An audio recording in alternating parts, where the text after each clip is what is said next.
কত না কয়লো মিয়া আমার পছন্দ হয়েছে, শুভ কামে আমি দের হেরবার চাই না, মিয়া আমি আজকেই তুলে নিয়ে যাবো নাকি কোন বিয়ে সাহেব? ঠিক আছে বিয়ে সাহেব, আপনি যেটা ভালো মনে করেন, তাহলে বিয়ে আজকেই ফাইনাল।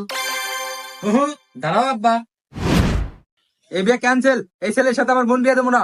কে কথা কি হয়েছে? ছেলে তো দেখতে শুনতে মাশাল্লাহ, আর শুনলাম ছেলে বাপের গাদি গাদি ব্যবসা আছে। হ্যাঁ আব্বা, তুমি কোসো জানো, ওই ছেলের বাপের যে ব্যবসা আছে না, ওই ব্যবসার পাথান আছে, উত্থান নাই। হুমুন্দি কয় গিরা আর শুনো আব্বা, এই যুগে আইসা ওই ঘটকের আলু পামে যার তারা তুমি মেয়ে তুলে দেওয়া দেবো না। আর কি কইলা? ঘাসের ব্যবসা? ওর তো ঘাসের ব্যবসা না, পাড়ার যত মহিলা আছে ওদের যে সালা ধরে না ব্যবসা। হ্যাঁ আব্বা, ভাই ঠিকই কইছে।